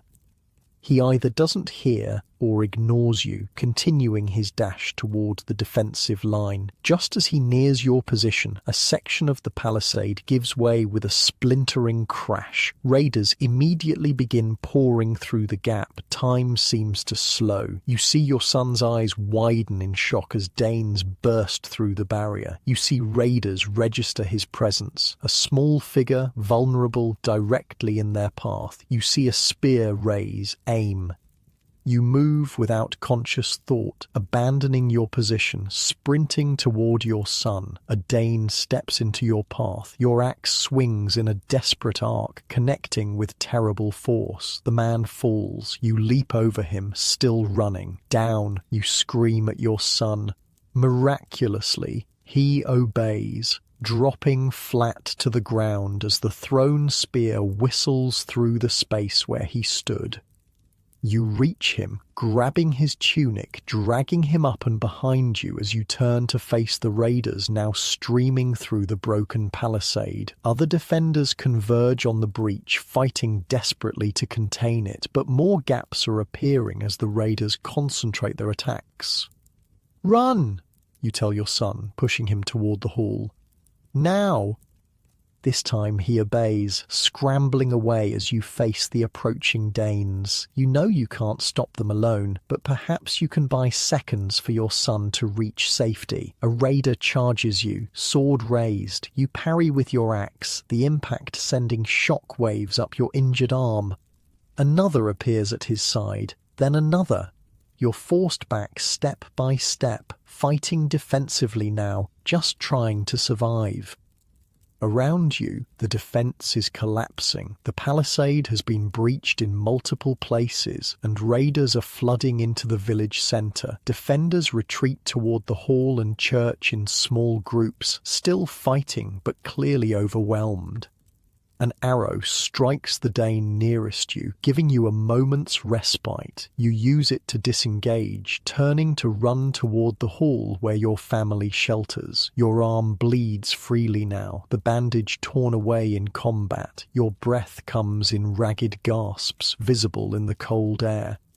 As you run, you see other villagers making similar desperate dashes for the final refuges. Some don't make it, cut down by pursuing raiders. Others reach the heavy doors of hall or church, pulled inside by those already sheltering there. You sprint the final distance to the Thegan's hall, where a defender recognizes you and pulls you through the doorway. The massive wooden door slams shut behind you, immediately reinforced by heavy bars across its width. Inside, the hall is packed with villagers, women, children, the elderly, and now the retreating defenders. Your eyes search frantically for your family, finding them huddled near the central hearth where a fire provides meager warmth and light. Your son sees you first, breaking away to run to you. "Father." The relief in his voice matches what you feel seeing him safe. The rest of your family follows, your wife, your daughters, all unharmed. "You shouldn't have been out there," you tell your son, torn between anger at his risk-taking and overwhelming relief that he's alive. "The Thegan said to bring weapons to the defenders," he explains, his voice small but defiant. "I was helping." Before you can respond, the Thegan himself appears, his face grim and splattered with blood. Whether his own or someone else's, you can't tell. "They've surrounded both buildings," he announces to the crowded hall. "They're trying to burn us out." A collective gasp goes up from the assembled villagers. Fire is the greatest fear. Even stone and heavy timber will eventually yield to flames, and those inside would face the choice of burning or facing raiders' weapons. "What do we do?" someone asks, panic evident in their voice. The Thegan's expression hardens. "We hold as long as we can. The smoke will be visible for miles. Perhaps help will come." He doesn't sound convinced of this himself. Outside, you can hear raiders calling to each other in their foreign tongue. The sounds of axes striking wood suggest they're gathering fuel for fires. Through small window openings, the smell of smoke already reaches you. You hold your family close, trying to project a confidence you don't feel. Winter in Dark Age Britain has always been a struggle for survival, against cold, against hunger, against disease. But now, as smoke begins to seep under the door and through tiny gaps in the hall's construction, you face its most immediate threat: violence. The night is far from over, and whether you and your family will live to see the dawn remains very much in question. Smoke curls through the air inside the Thegns hall, stinging eyes and scratching throats. Children whimper softly, mothers hush them with urgent whispers. The sounds of the raiders outside continue, wood being stacked, axes chopping, foreign voices calling to each other in the darkness. Your family huddles together near the central hearth where the fire offers meagre warmth and light. Your arm throbs where the Danish spear cut you, but the bleeding has slowed, bound now with a clean cloth your wife had in her bundle of essentials. The wound seems minor compared to what others have suffered. Several men lie on makeshift pallets, their injuries far worse than yours. "What will happen to us?" your eldest daughter whispers, her eyes wide with fear, but her voice surprisingly steady. "We wait," you tell her simply. "We find out what they want." Your son, sitting close against your uninjured side, looks up. "They want our food and our people." He's right, of course. Raiders come for supplies and slaves, young, strong workers who can be sold in distant markets or put to work on Danish farms. Your son is old enough to understand this reality and brave enough to face it directly. The thing moves through the crowded hall, speaking quietly with his huskarl and other village elders. Their expressions are grim. Whatever plan they're discussing doesn't inspire confidence. More smoke seeps in under the door and through tiny gaps in the timber walls. Outside, the crackle of flames becomes audible. They've started fires against the hall's exterior. The building won't burn quickly. Its heavy oak timbers are resistant to fire, but eventually the heat and smoke will force you out. Your wife shifts closer, her shoulder against yours. "We could try to reach the hiding place," she murmurs, "when they break in the confusion." It's a desperate plan. The hidden spot in the woods, the old badger den enlarged over generations as an emergency shelter, might offer temporary safety if you could reach it unnoticed. But getting there through raiders and winter darkness with 3 children would be nearly impossible. Before you can respond, a new sound cuts through the tense atmosphere. A horn blast, long and clear, coming from somewhere beyond the village, then another, answered by a third. The raiders' voices outside change tone, alarm replacing confidence. The sounds of fighting resume, but now they come from the village edges rather than directly outside the hall. The Then strides to the centre of the room, raising his voice to be heard over the growing commotion. "The third. The king's men have come." A ripple of hope passes through the crowded villagers. The Anglo-Saxon Third, the king's army of free men called to service, was supposed to be days away, focused on defending larger settlements. Their unexpected arrival feels like a miracle. "Stay inside," the Thane commands as some men move toward the barred door. "Let them clear the raiders first." The sounds of battle outside intensify. Shouts, the clash of weapons, the thunder of hooves as mounted warriors join the fray. The smoke continues to seep in, but no new fires seem to be lit against the hall's walls. Your youngest daughter coughs, her small body shaking with the effort. Your wife wraps her more tightly in a blanket and holds her close, covering her mouth and nose to filter the smoky air. Minutes stretch like hours as you wait, listening to the battle gradually move away from the hall and through the village. The raiders are being pushed back, retreating before a superior force. Finally, a pounding comes at the door. "Open in the king's name!" The Then nods to his men, who cautiously remove the heavy bars. The door swings open, admitting a gust of frigid air that momentarily clears the smoke. A warrior stands framed in the doorway, mail-clad, sword-bloodied, his shield bearing the king's device. "The village is secured," he announces. "The Danish dogs flee into the forest." A ragged cheer rises from the assembled villagers, relief overwhelming exhaustion and fear. People begin to filter outside, desperate for fresh air despite the cold. You help your family rise, supporting your wife as she carries your youngest. Together, you join the stream of people exiting the smoky hall into the winter night. Outside, the scene is one of controlled chaos. King's warriors, properly armed and armored fighting men, move efficiently through the village, securing areas and tending to their own wounded. Among them are faces you recognize, men from neighboring settlements who have answered the fired call. The raiders are indeed gone, leaving behind their dead and some wounded too badly injured to retreat. These sit or lie under guard, their futures uncertain but undoubtedly grim.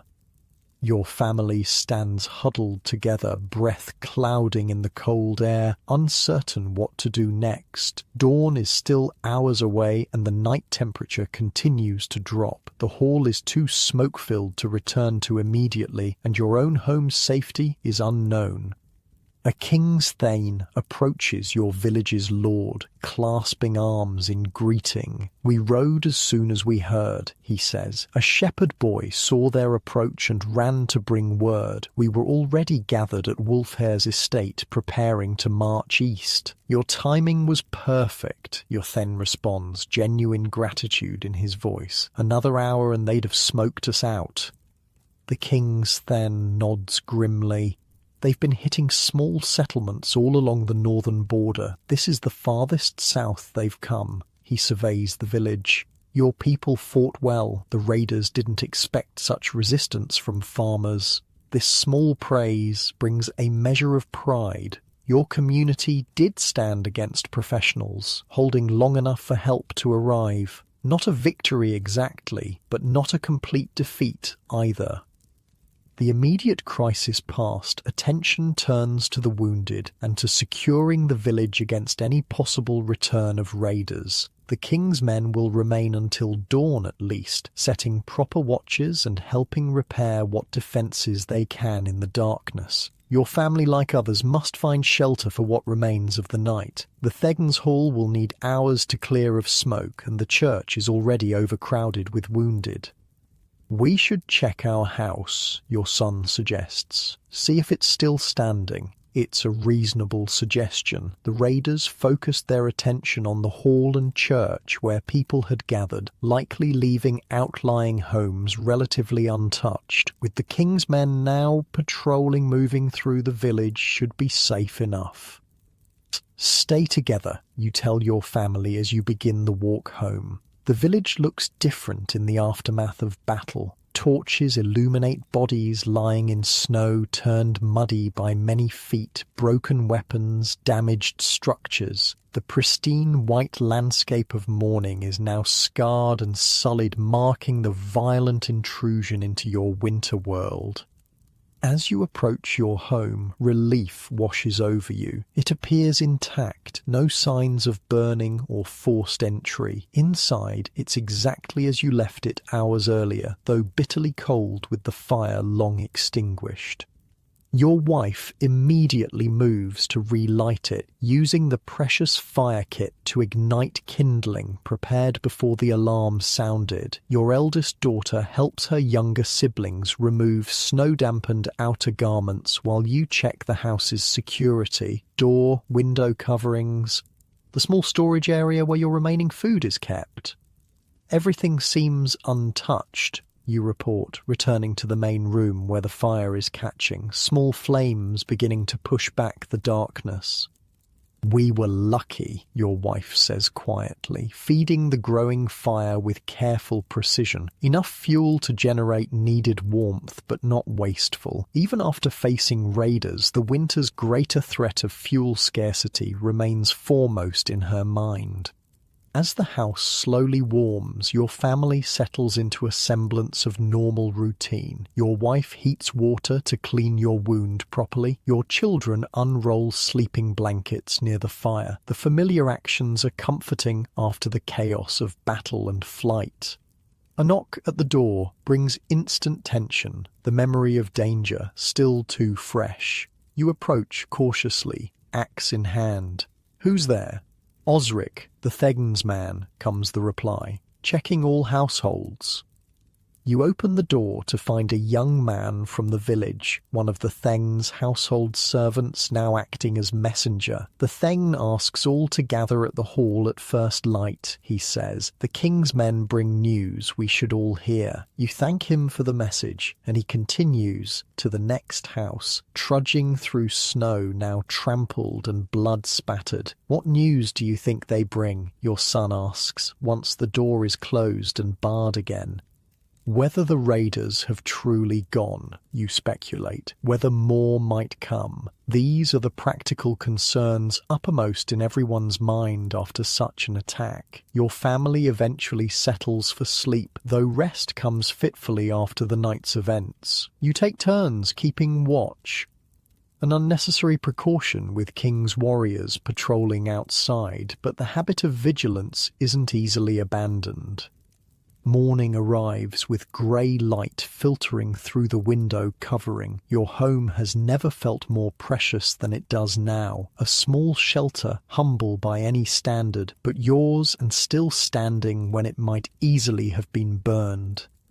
Your family prepares for the day in subdued fashion. The normal morning routine, rekindling the fire, preparing simple food, dressing, takes on new significance after nearly losing everything. Each ordinary action becomes a small victory, a statement of continuity and survival. Breakfast is meagre, a bit of barley porridge, water rather than ale to drink, but no one complains. Food stores must be carefully rationed, especially now when the normal winter scarcity might be compounded by damage from the raid. After eating, you make your way together to the Thegan's hall. The village looks different in daylight, damage more visible but somehow less threatening than it appeared in torchlight. Several houses show fire damage, and the palisade is breached in multiple places. Bodies have been collected. Villagers laid respectfully aside for burial. Raiders dumped unceremoniously in a pile beyond the settlement edge. The hall itself has been cleared of smoke overnight, its massive doors standing open to admit fresh air despite the cold. Inside, villagers gather on benches while the Then and King's men occupy the high seats at the far end. Your family finds space together, your youngest child on your wife's lap, the others pressed close on either side. When most villagers have assembled, the Thengan rises. First, he begins, let us honour those who fell defending our homes. He reads names, 5 men and 1 woman from your community who died in the fighting. The list is shorter than it might have been without the timely arrival of the third, but each name represents a devastating loss to families already struggling to survive winter. Their sacrifice protected us all, the Theng concludes. They will be buried with honour when the ground can be properly prepared. In winter, this means bodies must be kept frozen until a proper grave can be dug, a grim necessity in a season that makes even routine burial difficult. The King's then steps forward next, a broad-shouldered man named Wulfgar, whose mail shirt and sword mark him as a professional warrior rather than a farmer temporarily called to service. The Danish raiders have withdrawn north, he announces. We pursued them through the night and killed many. The survivors reached their ships and have put to sea. A murmur of relief passes through the gathered villagers. The immediate threat, at least, has passed. However, Wulfgar continues, raising a hand for silence. Their attack on your settlement marks a new strategy. Previously, they've raided only in summer and targeted coastal areas. This winter campaign against inland villages suggests they seek more than simple plunder. They want land.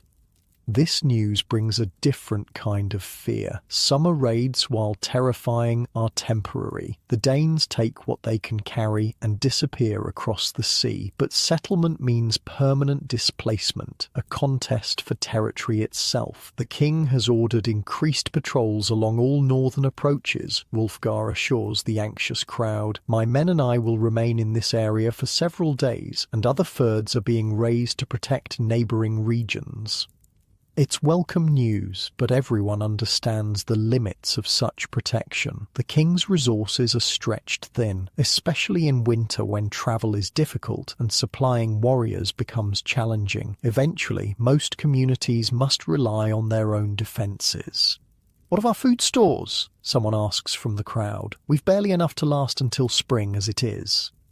It's the question foremost in many minds. Winter survival depends on careful management of autumn's harvest, and any disruption to those stores could be catastrophic. The Theng answers this concern. "I've had men check the storage areas. Some food was taken by the raiders, but most remains intact." Additionally, he gestures to Wulfgar, the king's men bring supplies. This unexpected news generates genuine excitement. Extra food in midwinter is a precious gift, especially after the strain of recent events. Salt pork, grain, and dried fish, Wulfgar confirms. Not much, but enough to replace what was lost and provide some margin against hardship.